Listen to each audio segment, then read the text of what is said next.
Pues dinero. Ya entraste live streaming. Muy buenas tardes, amigos. Sean todos bienvenidos a la primera edición del programa, de este nuevo programa de entrevistas que se llama El Tiempo es Dinero. Los saluda Francisco Heredia en compañía de Simón Navarro. Vamos a estar haciendo un recorrido por los diferentes campos, tanto como el campo económico, el campo de bienes raíces, seguros y demás. El día de hoy, para hacer nuestra inauguración en los live streaming, tenemos con nosotros al licenciado Ibsen Ávila, un profesional, abogado panameño, joven con 15 años de experiencia en el mercado legal, tanto a nivel nacional como a nivel internacional. Es especialista también en transacciones de empresas, en inversiones y en la parte también de los fideicomisos. A lo largo de su carrera ha trabajado en diferentes negociaciones, así que estaremos conversando un rato con él sobre el mercado inmobiliario panameño, cuál es la perspectiva que se ve, cómo lo ve él a futuro, su opinión a nivel profesional y también un par de consejos de cómo poder manejar el mercado y los clientes que posiblemente tengamos post pandemia que van a venir a invertir a Panamá. Así que sin más lo dejo en compañía de Simón. Simón, buenas tardes, bienvenido. Ibsen, buenas tardes, bienvenido. Comenzamos. Oye, queremos darle las gracias. Queremos darte las gracias, Francisco, y también a Ibsen por esta oportunidad que tenemos tan interesante de poder compartir. Bueno, más bien compartir este ameno momento que hay. Y creo que creamos el espacio perfecto para hablar sobre dónde podemos penetrar en las inversiones. Porque el tema aquí coyuntural que el mercado panameño en estos momentos se siente colapsado y ya la depresión existe. Ya la gente sabe que hay una situación de recesión, que viene la pospandemia, que vienen una serie de cosas que todos los medios de comunicación nos dictaminan y que yo creo que más es miedo que atreverse, ¿no? Entonces, aprovechando la oportunidad, Ixen, y viendo este momento que podemos aprovechar, que nos deje un consejo, un tema que está pasando en el mundo y cómo tú crees que se perfila lo que es este mercado de bienes raíces que tiene un cemento bien fuerte aquí en Panamá y que la gente tiene incertidumbres todavía. Cuéntame un poquito sobre eso. Buenas tardes, gracias. Mira, el tema que está pasando en Panamá es un tema que ha venido tomando mucha fuerza o ha venido cociéndose un poco desde hace varios años, ¿no? Tenemos que pensar un poco hacia 2015, 2014, cuando todo el mercado inmobiliario, la inversión extranjera en el mercado inmobiliario en Panamá empieza a cambiar, empieza una metamorfosis del inversionista. Y esto tiene que ver mucho cuando pensamos en inversionista extranjero. Obviamente lo vemos aquí en Panamá como un tema genérico, pero tenemos que pensar en qué está pasando en los países de donde viene ese dinero, de donde son los inversionistas. Estábamos acostumbrados a ver los inversionistas aquí en Panamá cuando llegaban, los encontrábamos en el mercado. Pero cuando ahora vemos que empieza a bajar un poco la afluencia de inversionistas en Panamá, vemos entonces, tenemos que ver qué está pasando y tenemos que irnos afuera. Entonces, para poder analizar la inversión extranjera, tenemos primero que salir de Panamá y trasladarnos a los países de donde vienen estas inversiones. Desde 2014, 2015, países como México, Brasil, Colombia, voy a hablar de la Unión Europea, en ese tiempo estaba Gran Bretaña, muchos Estados Unidos, Canadá, ya empiezan a tomar conciencia acerca de que sus nacionales tienen bienes activos, dineros, en países donde no los pueden ver. En estos países ya el tema de la evasión fiscal existe. Ya se estipula que estos nacionales, estos gringos, estos españoles, tienen que decirle a sus estados dónde tienen su dinero o los bienes o sus inversiones. En Panamá había una cantidad de españoles, norteamericanos, que tenían 4, 5, 10 apartamentos debajo de sociedades, fundaciones, y no le estaban diciendo a sus países que eso existía. Todo eso cambia. Estos países grandes no tenían en verdad la capacidad, la tecnología. Todo eso cambia cuando entra FATCA en primer lugar. Luego viene CRS o CRS para otras nacionalidades que no son Estados Unidos. Y pues luego viene para las empresas lo que llaman las iniciativas BEPS, todo orquestado un poco por la OCDE, ¿no? Entonces esto le da pie a todos estos estados ahora a tener una transparencia y poder ver a través de las sociedades, a través de las fundaciones, a través de los fideicomisos, y en verdad poder saber qué sus nacionales tienen en estos países como los nuestros. Eso hace que, por supuesto, muchos inversionistas bajaran un poco el nivel de inversión, tuvieran un poco más cuidado, enlentaran mucho los procesos de inversión e inclusive algunos a liquidar sus inversiones para traerse los dineros a su país de origen.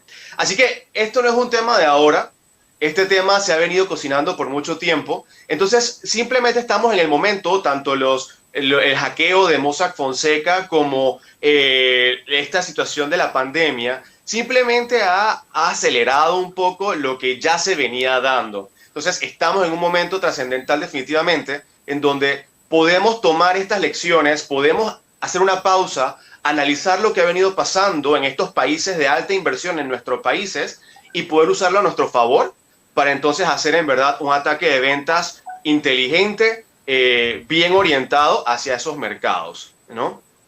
Entonces, tenemos la oportunidad de ahora de ver hacia dónde están yéndose estas inversiones extranjeras.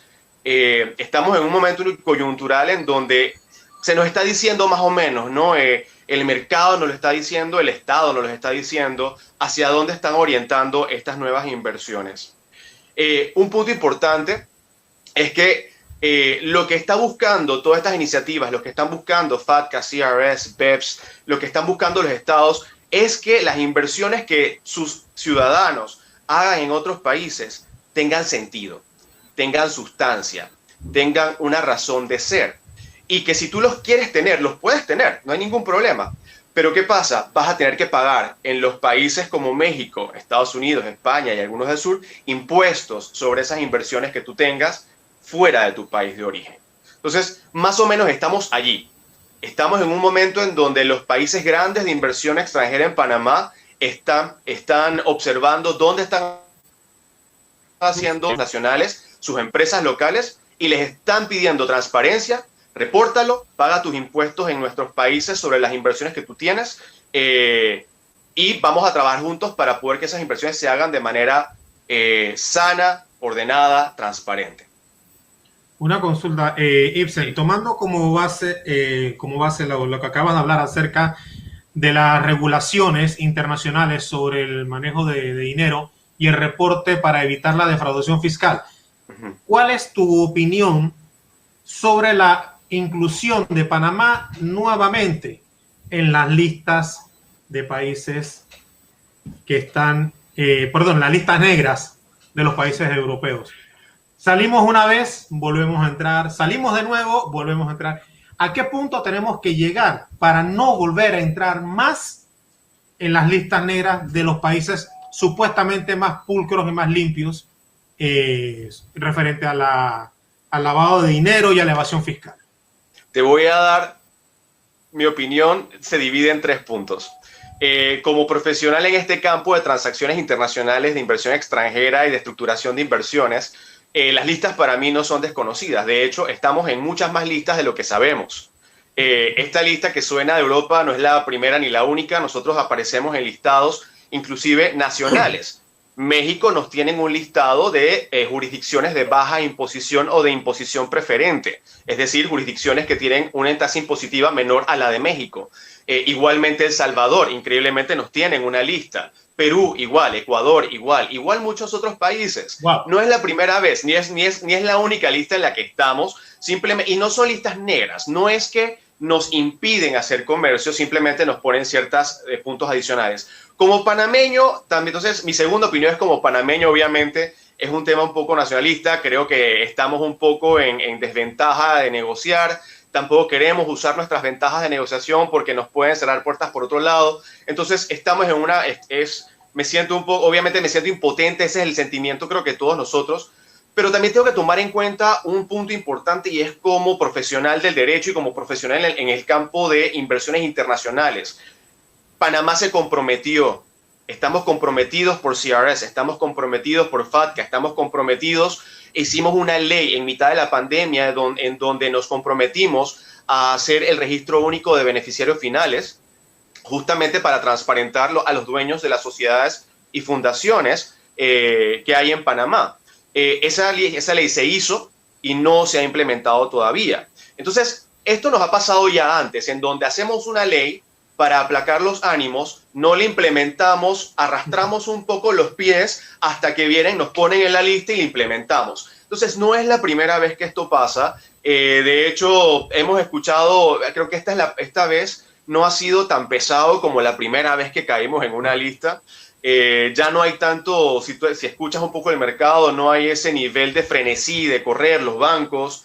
Pero lo cierto es que sí vamos a salir. Creo que el registro de beneficiarios finales, una vez quede implementado, va a ser lo que va de una vez por todas a zanjar el tema, y creo que eso es lo que está esperando también, ¿no? El problema nunca ha sido la falta de leyes. Leyes las tenemos todas. El problema que siempre nos dicen es la ejecución y poner la implementación de estas leyes y ver resultados en cuanto a la aplicación de las leyes. Entonces, creo que estamos en una lista por algo.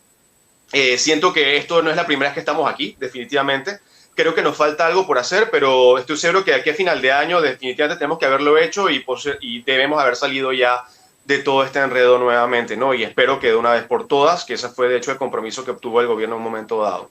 Pero sí, estamos en eso. Inclusive este punto de los beneficiarios finales, como te decía, estamos en un nuevo momento en donde las inversiones tienen que cambiar. Antes estábamos en un tiempo en donde venían norteamericanos, canadienses, brasileños y compraban 4 apartamentos vacíos en Panamá y los tenían acá cada uno en una fundación, en una sociedad, terrenos por todos lados. Habían empresas que tenían sociedades en Panamá y que a la que le facturaban, por una empresa mexicana le facturaba $20,000 mensuales a una sociedad panameña en calidad de servicios, y era una sociedad vacía con un business center de $150 al mes, ¿no? Entonces, a donde nos está llevando todo este movimiento de transparencia es que las inversiones que tengan los inversionistas extranjeros, recordemos que la inversión busca rendimientos, busca rentabilidad, es un tema financiero. Es muy diferente una persona que viene a Panamá a residir y a instalarse en Panamá y comprar una casa, hablando del mercado inmobiliario. Esta persona viene a residir aquí. Y otro punto muy diferente es la inversión extranjera, que busca un rendimiento. Entonces, desde un punto de vista personal, estados como México, estados como Estados Unidos te dicen ok, tú tienes cuatro apartamentos en Panamá vacíos. ¿Por qué los tienes? Ok, perfecto, no tengo problema que los tengas, pero vas a tener que pagar en México un impuesto y de lujo, porque si tienes dinero suficiente para tener 4 apartamentos en Panamá vacíos, pues eso es un lujo y vas a tener que pagar un impuesto de lujo acá. Por otro lado, empresas te están diciendo que tú vas a tener esta operación en Panamá, a la cual le vas a facturar $20,000, pero esa operación en Panamá debe tener una sustancia, debe tener empleados, debe tener una oficina. No es un business center de $100 al mes, sino debe tener una oficina con una operación. Entonces, estamos viendo que la nueva inversión inmobiliaria, la nueva inversión tangible, ¿no? En cemento, en concreto, en tierras, debe ser una inversión con sustancia, con lógica, que tenga una lógica dentro de tu plan financiero, ¿no? Igualmente, como te decía anteriormente, ya hemos escuchado inclusive ciertas pistas. Obviamente el gobierno no nos puede decir exactamente a dónde invertir el dinero, pero ya vemos ciertas pistas hacia dónde vamos. El gobierno acaba de aprobar, el año pasado aprobó una ley para la promoción en la inversión industrial, ¿no? Para la actividad industrial. Estamos hablando ya fábricas. Imagínate galeras, imagínate terrenos, imagínate las oficinas que tienen que tener estas empresas, el accesorio que serían los apartamentos o las casas para los que vayan a trabajar en esto. El gobierno te está hablando también de que ha tirado una ley para las inversiones público-privadas. Entonces hablemos un poco sobre el desarrollo de la inversión, parques eólicos, que es otro tipo de inversión inmobiliaria, ¿no? Energía, este tipo de desarrollos. Igualmente, obviamente tenemos que pensar en después de la pandemia, cuando viene una crisis económica, usualmente lo que viene después es una inversión en interés social, en viviendas que van a hablar sobre temas de inversiones sobre temas de inversión de casas para personas que han quedado sin trabajo dentro de una clase media que ha quedado disminuida. Entonces, el Estado te da las pistas. Aquí ya quizás nos está dando un poco de cachetadas con las pistas en la cara, pero tenemos que prestarle atención a lo que nos está diciendo el Estado y creo que vamos por allí, ¿no? Son inversiones en donde ahora hay otro tipo de inversión al que el inversionista puede ver al extranjero, y es una inversión buena, sana, con sustancia, inclusive hasta mucho mayor de lo que podíamos haber hecho antes. Una inversión que antes podía ser de 150.000 apartamentos, ahora está la posibilidad de incentivar una inversión inmobiliaria de $1 millón para un parque industrial. Entonces son cosas que podemos ir viendo y que van a ir modificándose y que van a nacer nuevamente después de que pasemos esta nueva etapa. Simón, sí, tengo una pregunta, Ixen, con respecto, y creo que va en la talla. Estás hablando sobre un tema interesante, sobre cómo se perfila y cómo el gobierno nos está dando luces a nosotros de dónde va a hacer ejecuciones. Nosotros hace unos años atrás, Francisco no me puede hacer mentir, había lo que es el SEM, la sede de empresas multinacionales, donde se veía un potencial fuerte, donde se incrementaba la cantidad de expatriados. Y te lo digo yo trabajé en un banco donde yo daba préstamos así, a los expatriados se le daba, y los préstamos aprobados de los bancos para las hipotecas y demás. ¿Tú ves una posibilidad lejana en esa condición de que se reactive la SEM en Panamá? ¿Te has escuchado algo sobre eso? Las SEM no han dejado de estar activas. De hecho, hay un tema de extender ciertos beneficios, pero nuevamente, las SEM están reguladas bajo una ley panameña, pero tienen mucho que ver con lo que mencionamos anteriormente sobre los estándares internacionales, las BEPS, ¿no? Entonces, las SEM son muy importantes para nuestra economía. Creo que van a ser mucho más potenciadas saliendo del sector. El tema es, nuevamente, que los países donde estas SEM están radicadas tienen su casa matriz. Francia, Estados Unidos, Brasil, China, Japón, están mucho más conscientes de que desde Panamá, al fin de cuentas, lo que el régimen SEM permite es que estas empresas facturen desde Panamá ciertos rubros y obviamente tengan un incentivo fiscal en Panamá contra o versus la fiscalidad de su país. Entonces, cada vez han ido cerrando un poco más el cerco de este tipo de operaciones, viéndolas mucho más de cerca. Aquí entra también un tema que son los precios de transferencia, ¿no? Eso que tú me estás facturando desde Panamá, tienes que comparármelo con otro tipo de actividades iguales en otros países para ver si tú no me estás facturando de más en Panamá, el famoso sobrecostos, y entonces te estás quedando con la ganancia en Panamá libre de impuestos. Entonces, tenemos ese tipo, las SEM son fabulosas, pero nuevamente, tenemos que verlo desde un punto de vista externo para poder en verdad entender por qué el negocio de la SEM o por qué la actividad de la SEM también se siente que están un poco más disminuidas o ya el tamaño de la inversión ha disminuido, aunque son inversiones muy grandes. Entonces, no tiene que ver con Panamá, no tiene que ver con Panamá per se, así como el tema de la disminución en la inversión inmobiliaria es un porcentaje más bajo lo que tiene que ver con Panamá directamente, sino que tiene que ver mucho más con lo que está pasando afuera. Ahora bien, tenemos que tomar en cuenta una de las preguntas que me hacían era ¿qué viene después? Y lo que viene después básicamente es lo que ya hemos hablado y lo que teníamos que haber estado perfilándonos antes, ¿no? Lo que viene ahora básicamente de la inversión extranjera, ya el tema creo que el punto de vista del sector inmobiliario sobre todo, tenemos que verlo, ya no es un tema de el mármol, ya no es un tema de los acabados de la cocina, ya no es un tema de los lobbies del área social con Infinity Pool, este tipo de cosas.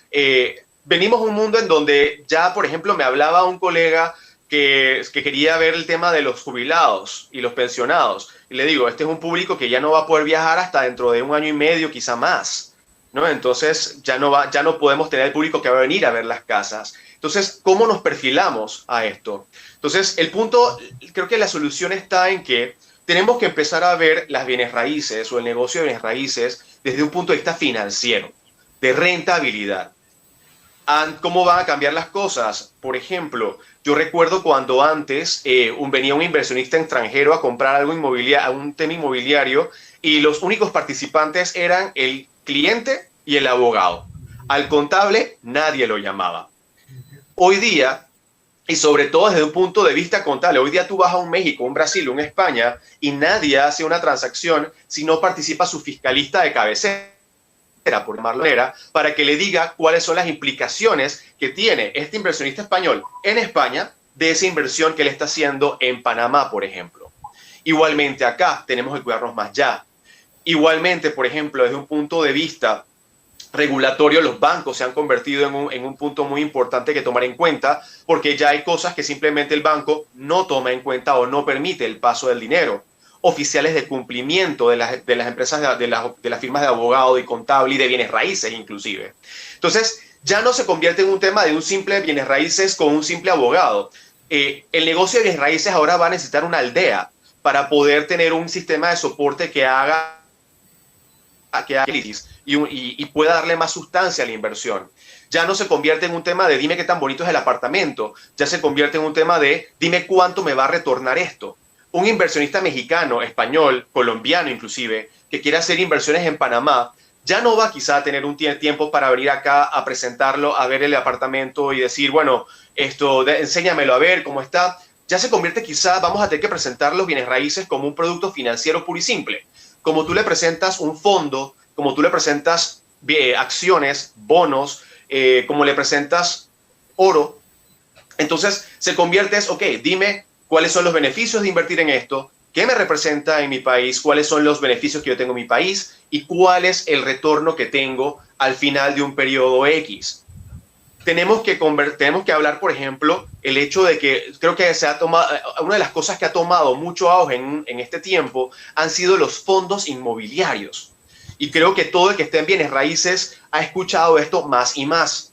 Porque ya la inversión directa en bienes raíces, como ya he explicado, se hace complicado para una persona a título personal. No, un norteamericano que invierta directamente en un apartamento en Panamá, eso se va a tasar en Estados Unidos y hay una posibilidad de pago de impuestos en Estados Unidos sobre ese bien, sin contar con un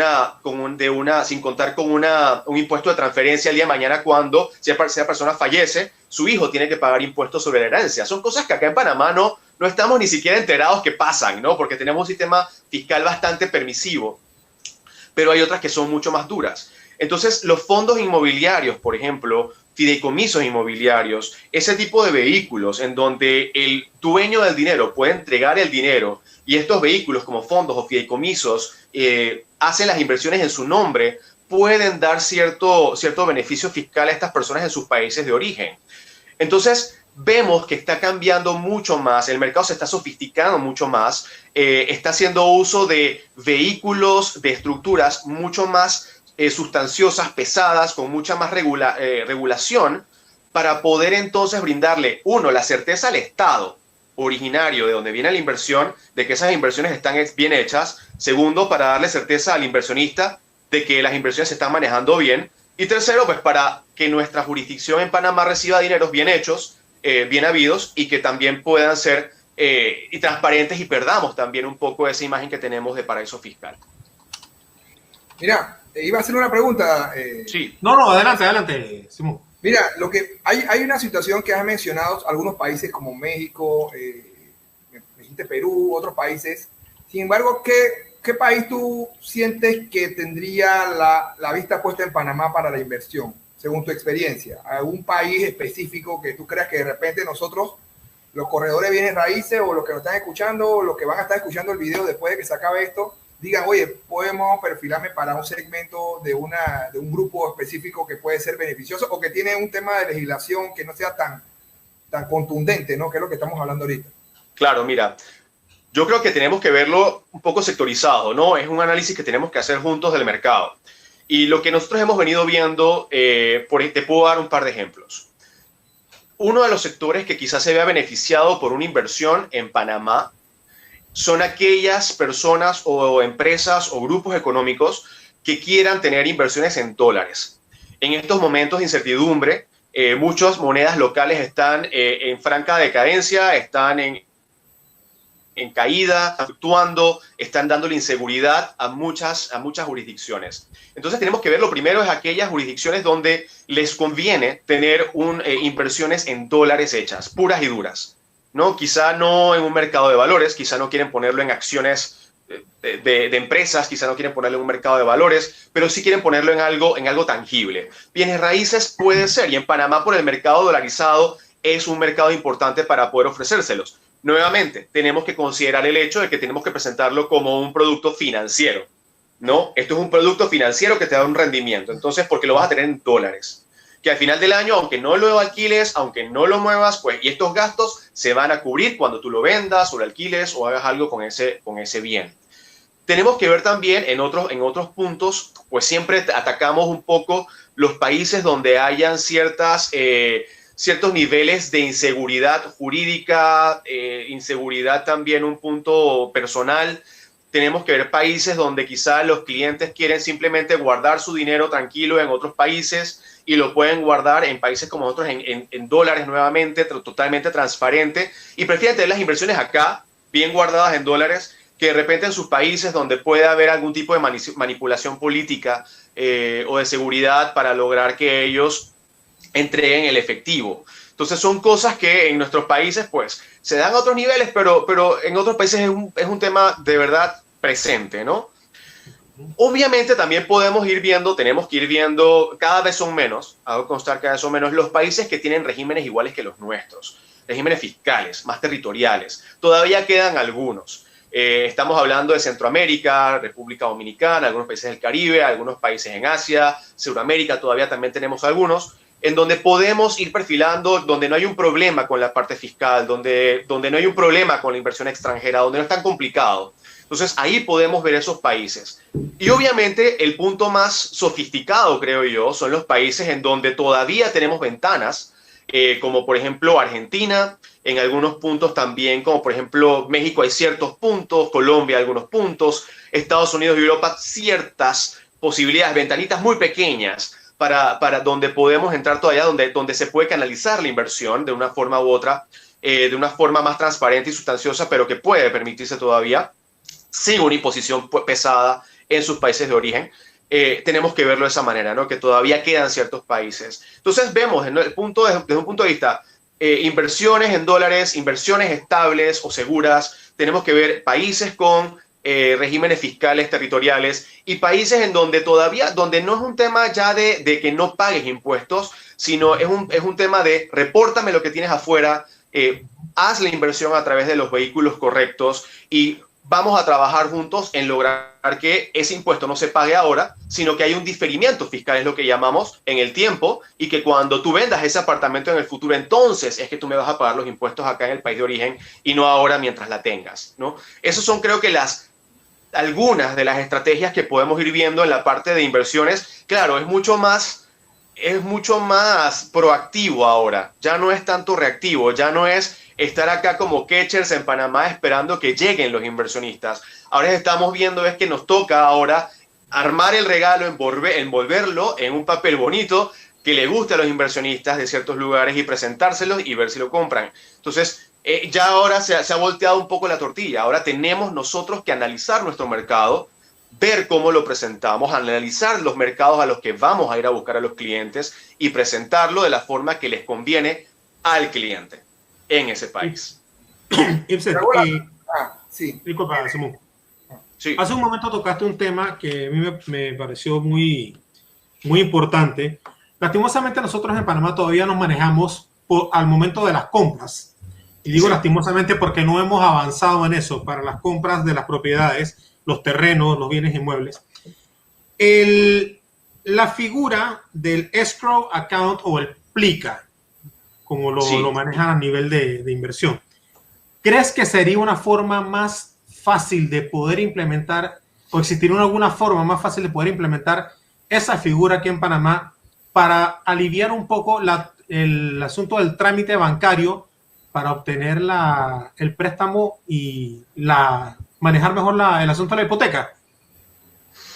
Mira, el escrow account o la cuenta plica se ha venido manejando de una manera distinta a través del tiempo. Antes no estaba regulada, ahora está regulada un poco más a través de los fideicomisos y de los bancos, ¿no? El punto está en lograr que estos escrows, antes cualquiera hacía un escrow, los abogados hacíamos un escrow en nuestras cuentas personales y más de un cliente lastimosamente perdió su dinero por este tipo de manejos, ¿no? Entonces llegó el punto en donde creo que de buena manera el Estado reguló el escrow y lo hizo a través de la ley que regula los fideicomisos, le otorgó a las fiduciarias y a los bancos, obviamente, también la posibilidad de hacer escrows. Obviamente me parece que las fiduciarias tienen una mejor posibilidad y son más flexibles en este tema y ofrecen un mejor beneficio.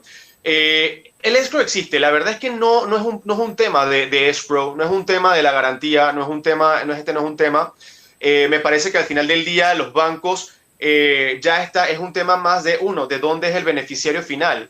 Hay nacionalidades que simplemente no vas a poder tener un préstamo, o por lo menos no lo vas a poder tener al nivel de beneficio que quisieras. ¿Cuál es el origen de fondos de estas actividades? ¿De dónde viene tu dinero? Entonces ya no se convierte en un tema simplemente de un escrow, se convierte en tema de la propia transacción, el origen de fondos.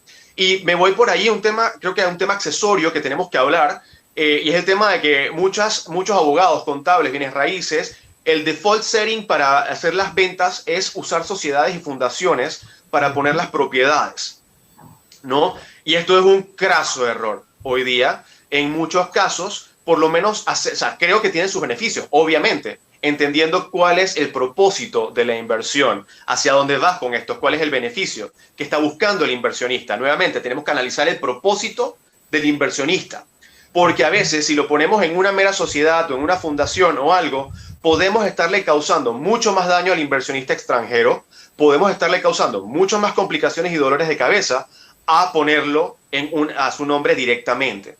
Entonces tenemos que tener mucho cuidado, como digo, nuevamente se convierte en un tema de que cuando el inversionista extranjero viene a Panamá a hacer inversiones, ya no es simplemente decirle te lo vendo, ya no es simplemente ponerlo bajo una sociedad, una fundación. Ahora en verdad tenemos que llegar a entender al cliente cuál es su propósito, cuál es su finalidad y cómo poderlo ayudar en verdad para cumplir su propósito final, porque podemos meterlo en un gran problema simplemente manejándolo de una forma default, de una forma sencilla y por un tema de ponerle lo que siempre hemos ido haciendo.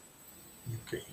Simón, tenía la pregunta. Sí. No, yo estoy analizando el conversatorio que me parece muy nutrido. La verdad que me estoy muy contento. Primero, haciendo un paréntesis aquí, las personas que estén ahorita mismo en YouTube pueden hacer sus preguntas para poder entonces desarrollar un contenido más profundo y más por la parte de las personas que estén viéndolo en estos momentos. Pero yo te hago la pregunta a ti, Ibsen, con respecto a... Nos vamos en el tiempo, vamos a pensar en el tiempo. Estamos en 2021. Ya el tema de la pandemia pasó, ya se está reactivando la economía en otros sectores. ¿Cómo tú crees que se va a perfilar el mercado de bienes raíces en Panamá, tomando en consideración lo que acabas de decir? El tema de la inversión extranjera. Mira, este es un tema muy bonito y que ya me voy entonces un poco a analizar cómo va evolucionando el mismo inversionista. Por ejemplo, cuando yo hablo yo hablo con mucha gente de los millennials y mucha gente habla de millennials y piensa automáticamente en niños veinteañeros, pero en realidad los millennials ya están por cumplir 40 años y son padres de familia, ¿no? Los millennials ya son viejos, ya son periódicos de ayer, eso ya pasó, ¿no? No son la moda ya. Entonces vienen otras generaciones.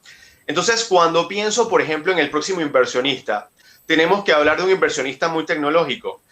Tú no te imaginas un youtuber como inversionista extranjero. Mucha gente ni siquiera le catalogaría un youtuber o instagramer como un inversionista, pero lo cierto es que ese es el nuevo modelo de inversionista que viene. Entonces, en verdad a este inversionista le interesa el mármol de Ferrara a Carrara, los 4 elevadores con oro en el ascensor. Quizá le interesa más un bienes raíces que tenga toda la capacidad de conexión tecnológica, que sea friendly en el sentido de poder brindar ciertos backgrounds interesantes dentro de las tomas.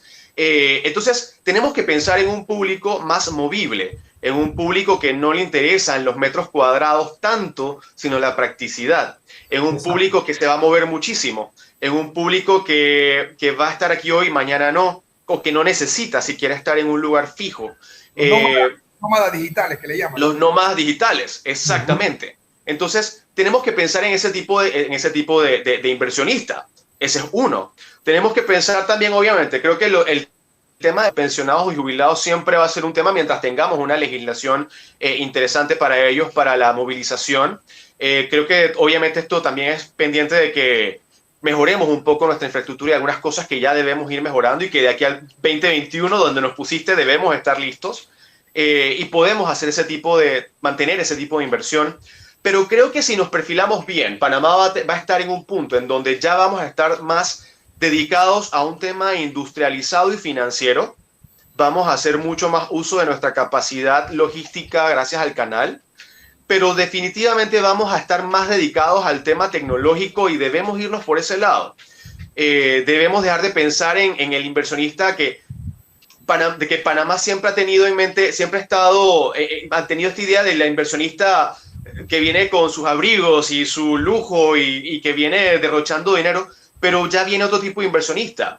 Viene inclusive inversionistas que van a ser mucho más cuidadosos con su dinero. Lo que la pandemia nos ayuda a entender siempre es que tenemos que ser cuidadosos, ¿no? Entonces viene gente con mucho más cuidado, viene gente con mucho más interés en ser precavidos que estar derrochando.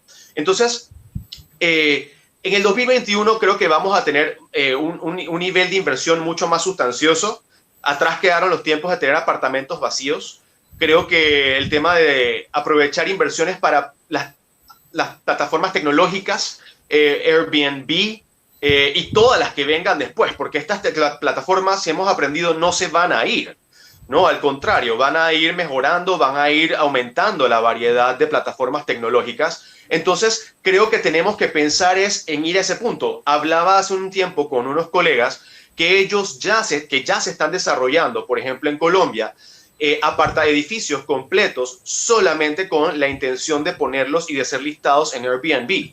Las unidades no se venden, ¿no? Las unidades no se venden, se mantienen dentro de una estructura y simplemente están para ser listadas en Airbnb, no están para ser vendidas ni alquiladas de otra manera. Entonces tenemos que empezar a ver ese punto, ¿no? Creo que el turismo va a ser también uno de los mejores negocios cuando la gente por fin pueda viajar, cuando la gente por fin pueda salir a disfrutar de su entorno. Obviamente, si los precios de los pasajes de avión lo permiten, van a querer salir nuevamente, va a haber una sed por salir de nuevo al mundo y conocer lo que no se pudo conocer en 2 años. Entonces, la parte turística también va a tomar, la inversión en inmuebles turísticos va a ser importante. Así que vemos otro negocio, ¿no? El tema ya, tenemos que dejar atrás el tema de los apartamentos de lujo vacíos que hoy día populan.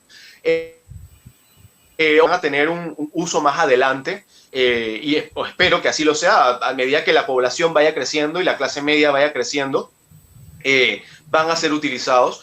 Pero lo cierto es que tenemos que movernos hacia diversificación, ¿no? Tenemos que ser más diversificados, pensar en practicidad, pensar en tecnología, pensar en cómo atamos la tecnología con el inmueble y a la vez como un producto de inversión a largo plazo, mediano o largo plazo para esos inversionistas que están comprando. Ibsen, tomando la línea de lo que acabas de decir, sí, es totalmente cierto, en Colombia se está dando mucho el asunto de Airbnb.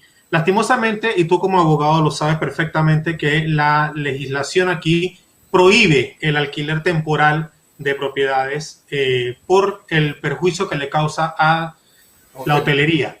¿Crees tú que sería factible una modificación de esta ley, ya que, por ejemplo, en España, la mayoría de los lugares que trabajan bajo el método de Airbnb, VRBO y todos estos sitios que hacen de short time rentals, manejan a nivel de municipalidad o de comunidad? Por ejemplo, en la Comunidad de Madrid entregan unas certificaciones, unas chapas, unas plaquitas que se ponen en el borde, en los marcos de los apartamentos que están autorizados para esto. ¿Crees tú que eso sería factible de repente llegar a un entendimiento con la Autoridad de Turismo y la APATEL para que esto se pueda dar? Porque en realidad, como bien lo dices, y Simón y yo lo hemos vivido y lo sabemos, hay una sobreoferta de propiedades actualmente, tanto de apartamentos como de oficinas y hasta casas. Tenemos un sobreexceso de inventario que lastimosamente, si el mercado no los absorbe, tiene que haber alguna forma de poder tenerlos en uso. Y creo, a mi modo de ver, que sería una buena opción esa, no solamente aquí en la ciudad, sino también a nivel del interior. Tomemos el ejemplo del Hard Rock Hotel, que tú compras una propiedad pero lo dejas en administración para el edificio y ellos te lo alquilan y te dan un fee por ese alquiler.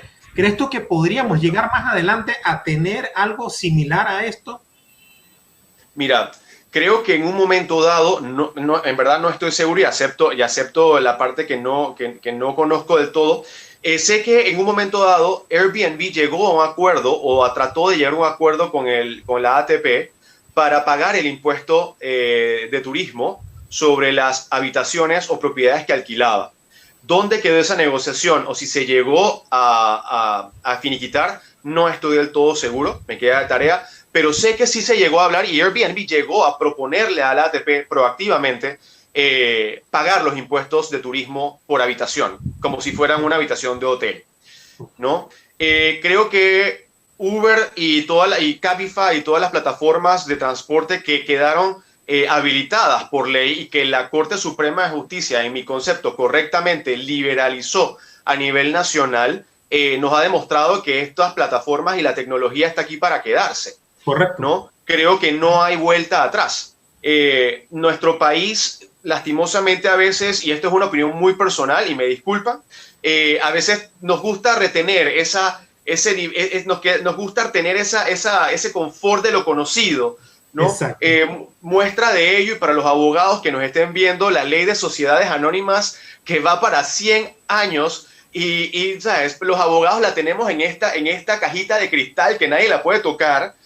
Todos lo han modificado, se ha modificado de todas las formas a veces por haber en cosas alrededor, pero la ley en sí no se ha tocado, ¿no? Entonces, a nosotros nos gusta lo conocido, lo que no conocemos a veces nos da un poco de miedo y queremos quedarnos donde estamos. Entonces, pero sí, la tecnología, yo la verdad es que celebré el día en que la Corte liberalizó la plataforma de transporte. Igualmente creo que va a suceder lo mismo con las de plataformas de bienes raíces, hoteles, etcétera. Hacia allá vamos. Y esto va a llevar el tema tecnológico versus también con el tema de que ahora necesitas un equipo, lo que hablaba, necesitas la aldea de soporte para poder realizar este tipo de mercadeo y de ventas. Va a llevar a que muchas personas, la informalidad se va a ir limpiando. Inclusive para los abogados que viene el registro de beneficiarios finales, ahora también va a ir limpiando muchas personas que están brindando servicios desde cafeterías o que lo están brindando de forma informal, los bienes raíces, que hay una informalidad increíble en algunas personas, entre comillas, bienes raíces, pero lo que están es ejerciendo sin licencia. Entonces creo que todas estas tecnologías pueden ir llevando... La clasificación exacta son piratas. Ok. Vale, este tipo de personas entonces va a ir limpiando mucho y va a ir empujando hacia la formalidad el negocio y la industria. Entonces sí, creo que las plataformas tecnológicas están para quedarse, es cuestión de tiempo. Yo creo que el futuro está en lograr compaginar un poco las bienes raíces, ya no por la grandiosidad y por el lujo, sino tenemos que pensar en la practicidad, en la tecnología y en un factor financiero, hasta que nuevamente los ciclos, la economía sea lo que hemos comprobado es que la economía es un ciclo. Entonces estamos en una baja, llegará a haber una alta y volveremos a bajar y llegará un momento nuevamente en donde el lujo va a ser un factor determinante, pero va a ser mucho más adelante. Correcto. Mira, apoyando la respuesta que acabas de mencionar y retomando la que mencionaste hace un ratito sobre los millennials, que ya no son tantos millennials, que son de 40 años y demás, y te entiendo perfectamente ese término. Pero no podemos escapar de la realidad, Ixen, de que ahorita mismo hay un stock grande de propiedades que son de otra condición, que es la que no estás mencionando, que es una condición donde hay más metros cuadrados, hay los mármoles y las cosas que existen en estos momentos. Entonces, creo que hacia allá voy. Creo que el futuro va a ser ese que mencionas, que va a ser más práctico y demás, y no van a ser tanto de espacio, pero ahorita mismo en Panamá existe una cantidad de metros cuadrados en venta y en alquileres grandísimos. Entonces, sí, y creo que ahí importante. Ajá, ¿qué tú crees que se podría hacer? El Estado intentó, no estoy seguro si ya llegó a hacer, pero el Estado tuvo un punto importante que fue el leasing inmobiliario, ¿no? Que no es otra cosa que un poco el alquiler con opción a compra, pero ya bajo un término legal definido, ¿no? Porque el problema ahora, a ver, lo que estamos viendo más adelante, hace poco tuve conversaciones con los bancos y lo que me dicen los bancos es, no hay ningún problema con que vamos a dar una moratoria, vamos a dar el beneficio de estos tiempos, pero no significa que una vez que salgamos de esto, las condiciones para aplicar a préstamos van a cambiar. Vas a tener que cumplir con el mínimo para aprobar, vas a tener que tener el salario base para poder hacerlo, vas a tener que tener tu mínimo comprometido para poder ser sujeto a un préstamo inmobiliario. Entonces, y después de esta pandemia, peor aún, creo que va a haber mucha más gente que no va a cumplir con el salario familiar base para poder aplicar a estos préstamos. Entonces, creo que cuando el Estado empezó el movimiento hacia el leasing inmobiliario, iba en la dirección correcta, en el sentido de que le daba ya una garantía legal a los dueños de los inmuebles y a las promotoras para tener esta figura de que existe el leasing inmobiliario. Ya deja de ser una figura un poco informal en el alquiler con opción a compra, porque ya los alquileres se estaban manejando, de hecho, de una forma un poco medio informal, un papel firmado encima del motor del carro afuera del apartamento, hoja blanca, ese tipo de cosas. Entonces, nuevamente, nos vamos empujando hacia la formalidad, ¿no? Y creo que vamos a empezar a ver estas figuras. Creo que el leasing financiero es un punto que se va a tocar en algún momento dado porque nadie va a poder, o mucha gente no va a poder acceder a hipotecas. Ya los bancos no van a mejorar sus condiciones, al menos que lo hagan, pero eso ya le queda a gremios como el de ustedes a negociar con ellos para lograr que lo bajen. No se lo van a mejorar a las empresas, a los inversionistas extranjeros, al menos que estén radicados aquí y puedan demostrar de que tienen intereses en verdad aquí en Panamá y de que simplemente no se vayan y dejen el préstamo tirado. Entonces creo que vamos a tener que ir cambiando hacia ese tipo de modalidades. Igualmente el sector creo que se va a dar cuenta que este tipo de bienes cuadrados, de metros cuadrados grandes que hay ahora mismo en el mercado, pues o los precios bajan o se convierten en producto financiero o se convierten en algún tipo tenemos que ingeniárnoslas para ver cómo los convertimos. Y esa es la parte, cómo convertimos estos metros cuadrados vacíos en metros cuadrados productivos, no necesariamente ocupados. Entonces tenemos que ingeniarnos este tipo para convertir este producto ahora en algo que pueda ser productivo, no necesariamente ocupado por familias con niños y perros, pero a lo mejor de otra forma se le pueda sacar ganancias y ver qué podemos hacer al respecto con eso, ¿no? Pero sí, en efecto, creo que el tema del leasing inmobiliario era un paso importante que a lo mejor hay que seguirlo y otros productos como eso nos van a llevar un poco a otras figuras que van a poner ese mercado nuevamente en boga. Considerando que al día de mañana, pues esos apartamentos, al igual que, por ejemplo, si te vas hoy día a ver un apartamento en el Cangrejo que estaba construido en 1970, vale mucho menos por metro cuadrado que lo que vale un apartamento del mismo metraje construido hace 5 años. Correcto. ¿No? Entonces, el efecto se va a ir dando igual en el tiempo, entonces, pues, la gente ya lo va a ver como algo más barato, en fin, pero se va a ir subsanando. Pero sí creo que va a haber un movimiento importante de buscar otras figuras en cómo salir de ese inventario excesivo que hay en el mercado en este momento. Ok, Ibsen, tocaste hace un momento otro punto muy importante y ahora que lo vuelves a mencionar. Al tener Panamá una economía dolarizada, mucha de la preocupación que tenemos en el mercado inmobiliario es de qué forma puede afectar una posible inflación en los Estados Unidos la economía nacional. ¿Por qué? Al momento que suban o bajen, dependiendo. Nosotros dependemos mucho de la tasa de interés, ¿no? De la Reserva Federal. De suba o baje la tasa de interés, ¿de qué forma nos puede afectar a nosotros el efecto rebote de la inflación o la deflación en Estados Unidos?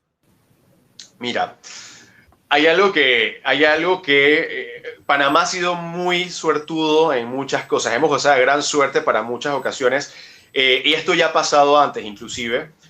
No sé cómo va a pasar cuando salgamos de la pandemia, pero en un momento dado, inclusive cuando Panamá, el mundo entero o Estados Unidos inclusive estaba pasando por una recesión económica fuerte, no recuerdo exactamente, en el 2010 puede haber sido, no recuerdo exactamente el año, nosotros estábamos en una bonanza, porque en ese momento los astros se alinearon y teníamos una inversión venezolana fuerte en su momento, porque venía ese dinero venezolano saliendo de Venezuela y empezó a caer en Panamá y no lo sentimos, ¿no?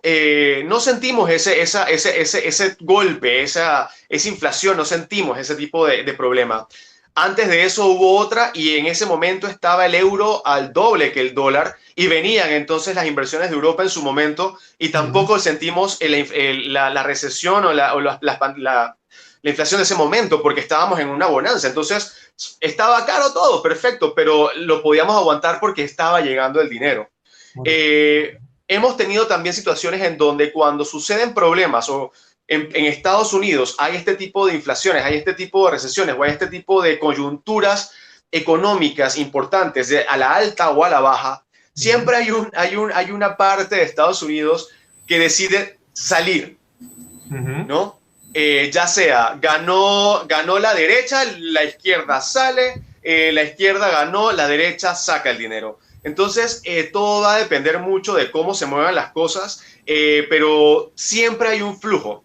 Creo que a Panamá pues le afecta un poco, obviamente la parte de oferta de servicios, obviamente va a subir hasta los intereses bancarios, van a tener que subir un poco, pero creo que siempre encontramos cómo compensar. Y si seguimos una política económica seria, por lo menos, y si nosotros, a nivel privado, no voy a hablar del gobierno, pero a nivel privado tenemos muchas formas de poner en marcha estrategias que para no depender del gobierno. Yo la verdad es que soy partidario de no depender del gobierno. No me gusta depender de lo que el gobierno haga, sino que me gusta también tener planes a nivel privado.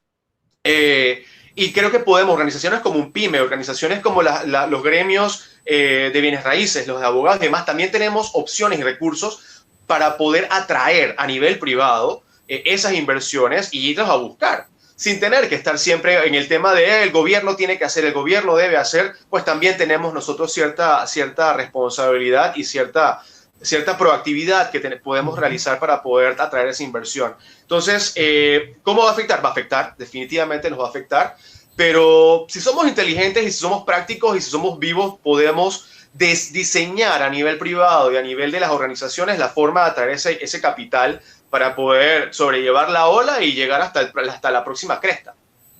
Perfecto. Bien, Simón, ¿tenías otra consulta? No, yo realmente estoy impactado. Toda esta información que tenemos que va, yo creo que la gente hay que procesarla ahora. Hay que procesarla efectiva. Mira, realmente ha dado en el clavo y todo lo que ha mencionado se perfila a que tenemos que cambiar el chip. Ya el chip no va a ser lo mismo de antes, que llega la gente, que la venta, que llegó facilito, que no me doy abasto, ya eso no es así. Ahora vamos a tener que ser un poquito más profesionales en el sentido de cómo buscar la inversión realmente, cómo darle el punto de equilibrio a la persona, si este apartamento cuánto te va a representar a ti, cómo te... Estudiar al cliente, estudiar el mercado. Exacto, ¿no? Sí. Exacto, mira, yo creo que como punto principal de todo es el hecho de que ya tenemos que entender un poco más el mercado, tenemos que entender mucho más de dónde viene la inversión. No podemos hablar de la inversión extranjera simplemente como un término genérico, como un término abstracto. No, tenemos que hablar sobre inversión mexicana, tenemos que hablar sobre inversión argentina, inversión brasileña en Panamá, y tenemos entonces que ayudar al cliente a estructurar esa inversión, porque claro, esa inversión va a venir de Brasil y van a venir ojalá 1, 2, 5, 10 millones desde estos países a nuestro país, pero ya traerlo tan directo, hay que ayudar al cliente a poder desarrollarlo de una manera, estructurarlo, y esa inversión estructurarla de una manera más sana, más segura para el cliente en su país, que no le perjudique su país y que a la vez esto no perjudique la inversión, la estabilidad de la inversión aquí en Panamá. Al productor y a la empresa de barrio. Mira, yo estoy ahorita mismo viendo lo que está mencionando. Disculpa que se me abrió alguna cosa. Correcto. ¿Me escuchas? Ajá. Sí, te escucho. Se me borró la imagen. Oye, quiero de parte de Francisco y mi persona darte las gracias por este espacio, Ipsen. Ha sido muy nutritivo. Hemos abarcado estos temas internacionales que es lo que nos interesa saber, porque lo escribo, te lo mando. Que vernos bajo otra premisa, y la premisa de pensar no en el mercado panameño realmente, sino que buscar esos horizontes en mercados extranjeros, que es lo que necesitamos en estos momentos. Así que, Francisco, si quiere también darle las gracias a Ipsen por este espacio que nos dio. Ajá. No, y yo a ustedes, la verdad es que gracias a ustedes, gracias a UNPYME, por la oportunidad brindada. Nosotros acá en Insignia Resident Agents estamos muy agradecidos. Nosotros lo que hacemos es justamente esto. Nosotros analizamos el mercado, analizamos los clientes, analizamos los países de donde viene la inversión, estudiamos el régimen fiscal, estudiamos la mejor forma de traer esas inversiones y ayudar justamente a los receptores de esas inversiones en Panamá a recibir ese dinero de la mejor manera posible, transparente, legal, factible y, por supuesto, que no perjudique a ninguna de las partes. Y creo que eso es lo que hay que hacer ahora, apoyados con un buen equipo de contables, abogados, bienes raíces. Creo que ya no podemos excluir a nadie por el beneficio del cliente y por nuestro beneficio. Hoy día estamos trabajando con estados muy fuertes. La ley está mucho más especializada, la tecnología está mucho más especializada. Ya hoy día no podemos estar jugando con el dinero tan fácilmente porque cualquier cosa, cosas muy pequeñas, aunque aquí en Panamá parecen cosas insignificantes, en otros países se consideran evasión y son penadas por cárcel. Entonces, tenemos que tener mucho más cuidado al momento de asesorar a inversionistas extranjeros al traer su dinero a Panamá y cómo lo traen. Como decía, ¿no? Que no sea una sociedad porque puede ser que le perjudique más. Puede ser una sociedad dependiendo de cómo se estructure, pero tenemos que tener hoy día el debido cuidado para hacerlo bien. Y ese es un tema que en Panamá tenemos que empezar a hacer las cosas y hacerlas bien, de forma estudiada, pausada, transparente y fiscalmente eficiente. Oye, disculpa, Simón. Antes del cierre, me comprometí con las personas que están con nosotros en el chat de YouTube, responder un par de preguntas, así que nos regalas 10 minutos más, Ibsen, por favor, y tengo un par de preguntitas aquí. Nos pregunta Edwin Espino, ¿en qué considera usted que se fundamenta la situación recurrente en varios gobiernos que hemos vivido, que hacemos leyes y no las implementamos? Respuesta cortita, precisa y concisa. Creo que es un poco la presión de salir del paso. Y creo que esto nos pasa a muchos aquí en Panamá, ¿no? Salir del paso rápido de algo porque nos vienen correteando. Usualmente lo que pasa es que implementamos las leyes tarde, ¿no? Lo hacemos ya cuando tenemos la espada de Damocles encima y tenemos que hacerlo. Entonces, usualmente cuando hemos llegado a estos puntos de implementar la ley, ha sido porque ya llevan bastante tiempo correteándonos. Entonces llegamos a hacerlo y entonces lo hacemos. Ya lo hice, pero la implementación entonces es lo que falta. Entonces, pero ya es lo que siempre nos ha pasado. Nos ha pasado es porque ya sabemos que viene, tratamos de aguantarlo lo más posible porque nuevamente no queremos reformar las sociedades, no queremos cambiar el régimen, no queremos cambiar esto y lo aguantamos lo más posible hasta que ya nos dice o lo haces o te quito las corresponsalías. Exacto. Entonces hago la ley. Entonces es por eso, lo hacemos siempre un poco a la ligera y rápido porque usualmente ya estamos tarde, no lo hacemos a tiempo, usualmente lo estamos haciendo un poco tarde, ¿no? El panameño. Lo dijiste tú, no yo. Ok, la siguiente pregunta nos la hace CCS88. ¿Cómo califica la percepción de los inversionistas inmobiliarios extranjeros en cuanto a la reputación de Panamá? ¿Y qué otros mercados compiten actualmente con Panamá en captar a esos inversionistas? Bueno, mira, creo que en lo que yo llevo en este negocio y visitando a los inversionistas en sus países, nuestra reputación en cuanto a infraestructura, en cuanto a bienes raíces, se mantiene bien. Obviamente, creo que lo que siempre nos ha golpeado es una parte reputacional, ¿no? No es un tema de que la gente dice Panamá, no. Al contrario, creo que a todo el mundo le encanta Panamá, les gusta venir, les gusta visitar, les gusta estar acá. Eso no es el tema. El tema va a ser, por ejemplo, como te digo, es un tema fiscal.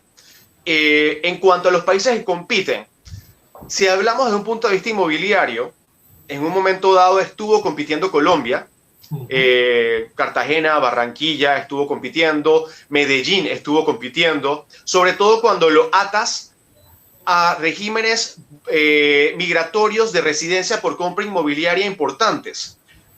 Por ejemplo, para Europa o para otros países, Chipre está siendo el destino de compra inmobiliaria porque va unido a una residencia, a una residencia permanente y a un pasaporte de la Unión Europea. Entonces, por ejemplo, China es un país que invierte en Chipre porque les da automáticamente una residencia y ellos con esa residencia pueden manejar, pueden ir por toda Europa, algo que no podrían hacer sin ello. Entonces, Chipre tiene un programa de inversión inmobiliarias ya van de la mano y así tienen varios otros países. Portugal lo tiene igual, el Golden Passport, Grecia tiene uno igual, Colombia tiene uno igual y así nos vamos con algunas islas del Caribe. Entonces, creo que estos países, aun cuando nosotros teníamos tenemos una visa de inversionista, la parte, por ejemplo, del pasaporte creo que se quedó por fuera, la residencia panameña, pues ¿qué te daba? No te daba tampoco mucho más que simplemente el hecho de estar en Panamá, pero por ejemplo, si tienes una residencia de Chipre, puedes ir por toda Europa. Entonces, creo que esos son los mayores competidores, los que además de simplemente un inmueble presentan un buen retorno, lo presentan como una inversión con retorno importante y que tienes además, si quieres apostarle a los inversionistas fuertes, a los grandes, por ejemplo, estamos hablando de que en Chipre son $2 millones, una cosa así, que tienes que desembolsar, en algunos países todavía más. Entonces son cosas que son inversiones importantes, pero los beneficios son buenos y reales, ¿no? Entonces, creo que esas son las competencias, ¿no? Son no solamente un país por ser un país, sino aquellos que además del apartamento, ¿qué más me das? Perfecto. Y tenemos también otro comentario que sí, estaban totalmente de acuerdo en tu opinión acerca de la mentalidad esa del apartamento grande, faraónico, palacete, tipo Palacio de la Bahía que se iba a construir aquí, pero que ya debemos buscar algo más pequeño. Yo recuerdo, y a modo de comentario, hace un par de años estuve en un seminario donde el expositor nos hablaba de que los millennials y la generación Z ya no están pensando en comprar, están pensando simplemente en alquilar. ¿Por qué? Por la movilidad laboral. Porque si de repente les sale un trabajo en Estados Unidos, en Nueva Zelanda, en la China, en Rusia, simplemente se van, no tienen nada que los ate. Simplemente dejan el apartamento, a lo mejor pierden el depósito y chao, me voy.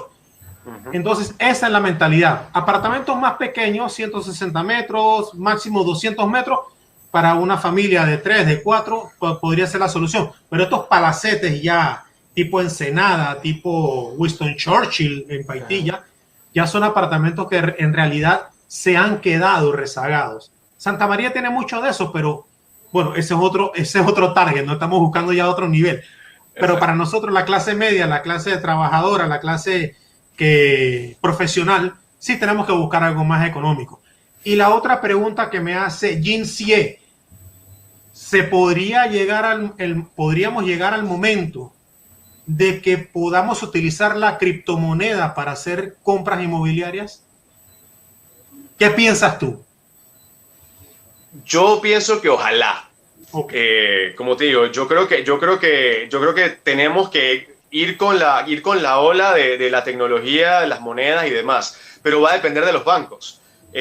Hace un tiempo atrás, hace unos meses atrás, hace un año atrás casi, se trató de hacer una ley que se llamaba la Ley de Modernización del Sistema Financiero, en donde hablaba de muchas cosas muy novedosas para nosotros en Panamá, pero lastimosamente no novedosas en otros países. Por ejemplo, hablaba de sociedades de celdas segregadas, que es una especie de sociedad que existe de hace muchos años ya en jurisdicciones como Barbados.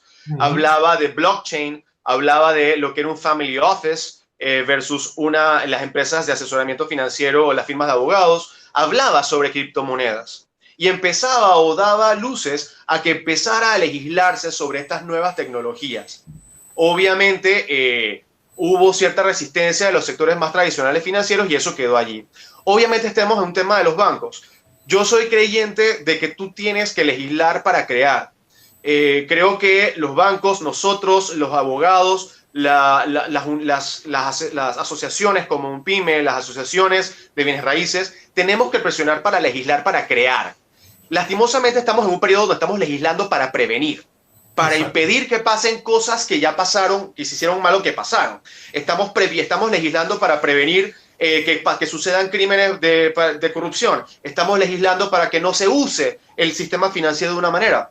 Estamos legislando para que los bienes raíces no hagan esto que ya han hecho antes. Pero no estamos legislando para lograr que entonces, vamos a crear nuevas formas, nuevas y adaptables, mejores de hacer negocios. Entonces yo creo que el tema de las criptomonedas, o por lo menos ya lo estamos viendo, estamos viendo los wallets electrónicos que están ya creando los bancos, Ya algunos bancos están permitiendo pagar la luz, el agua, el teléfono con puntos de sus propias tarjetas de crédito. Correcto. O sea, ya estamos viendo ciertos indicios de que, y esta es parte de lo que nosotros tenemos que estudiar.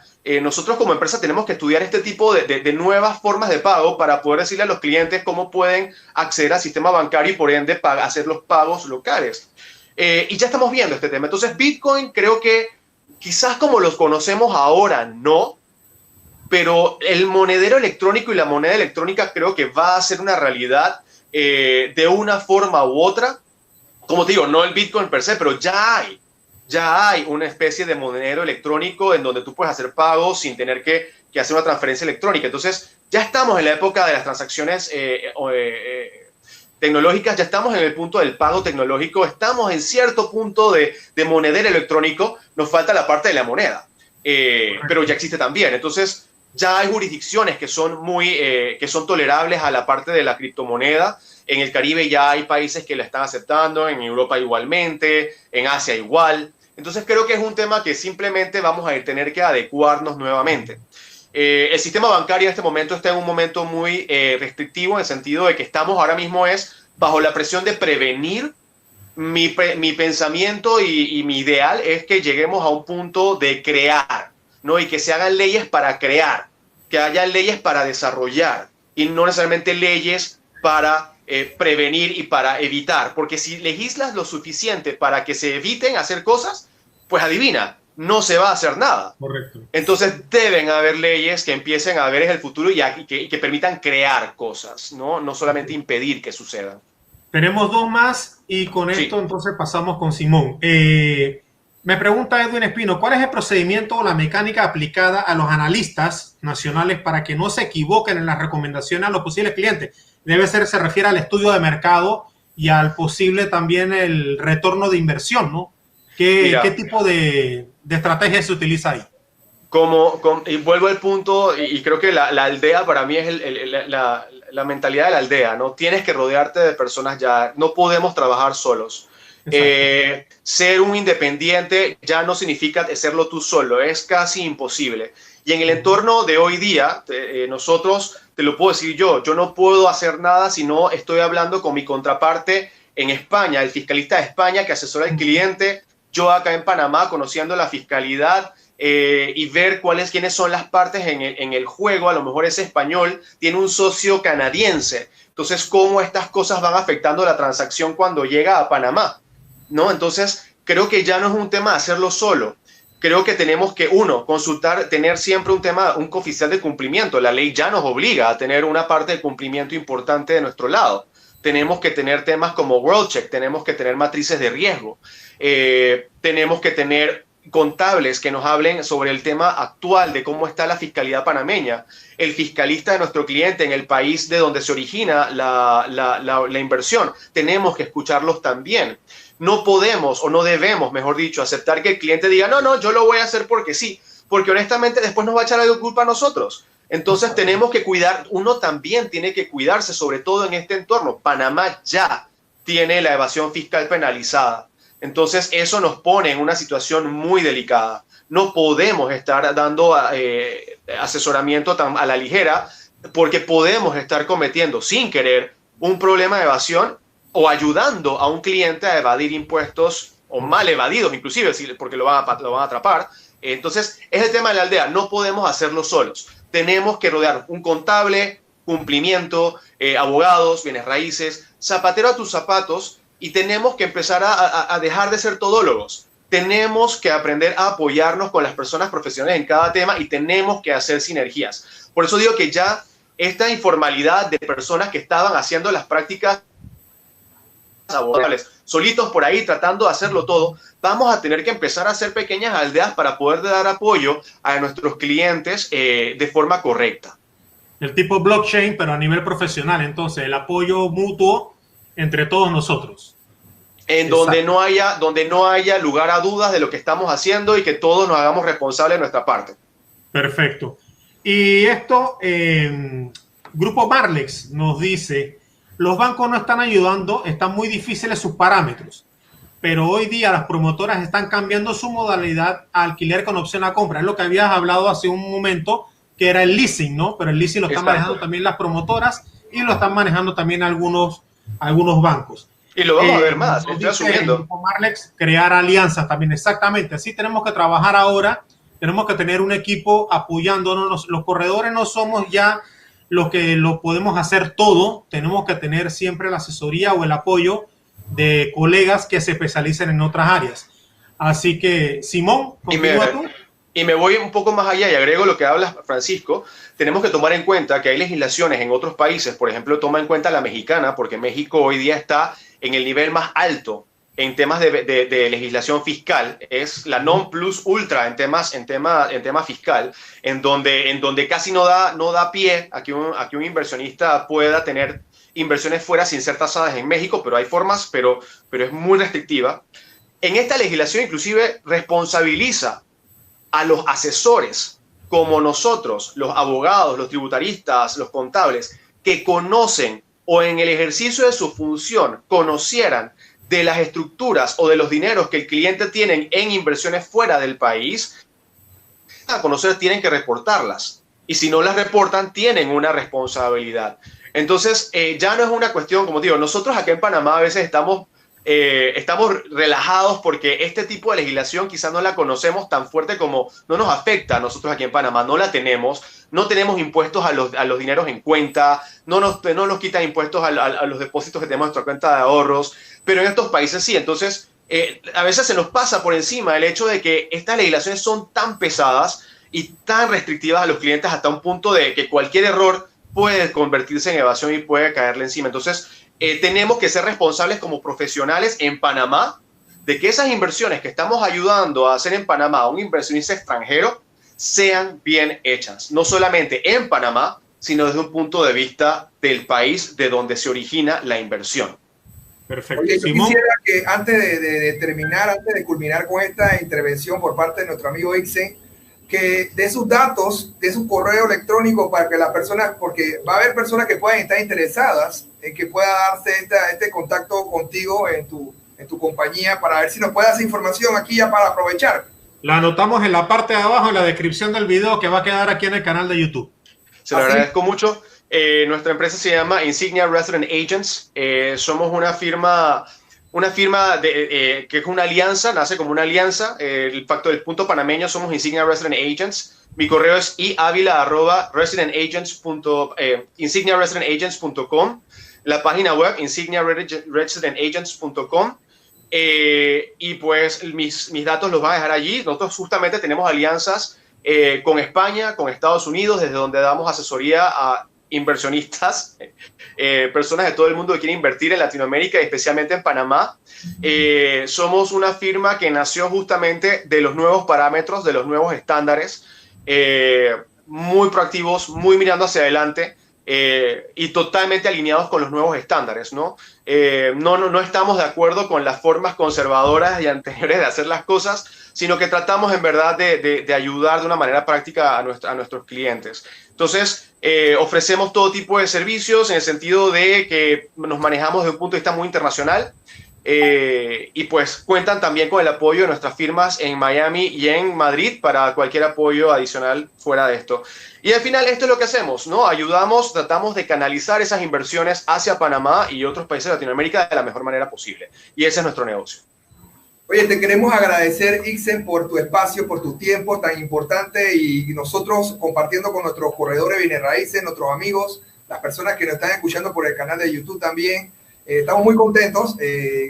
Fue más de lo que esperaba, mucho más. Estoy viendo que eso es lo que queríamos, que la gente tuviera conocimiento sobre este tema, tener un pantallazo más claro, no solamente el monólogo que siempre se dice, sino que podamos interactuar, que es lo que estamos haciendo y creo que va a haber otras oportunidades. Ojalá que nuestro amigo dice a futuro. Vamos a pensar. Cuente conmigo.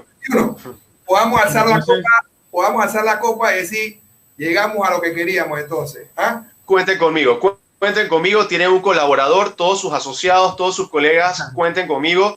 Estoy para atender cualquier consulta y espero, por favor, pues que me tengan nuevamente y yo estaré aquí pendiente. Y también aprovecho la oportunidad, Francisco, para decirle a nuestro amigo Ixen que forme parte de un pyme.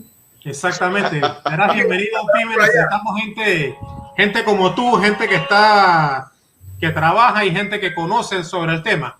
Te quiero dar las gracias nuevamente, Ibsen. Gracias por ser nuestro primer invitado en esta edición, ¿no?, del programa El Tiempo es Dinero, que va a ser un espacio que va a ser semanal empezando, y vamos a poner tus datos, como te dije, en la parte de abajo del video. El video, para aquellas personas que lo están viendo, lo pueden volver a ver una vez se finalice la grabación. Lo podrán volver a ver las veces que quieran. Si quieren compartirlo con sus amigos, bienvenidos sean. Así que estamos a la orden. Muchas gracias, Ibsen. Simón, gracias a ustedes. Estamos en contacto y nos vemos en la próxima edición. Hasta luego. Saludos a todos. Hasta luego.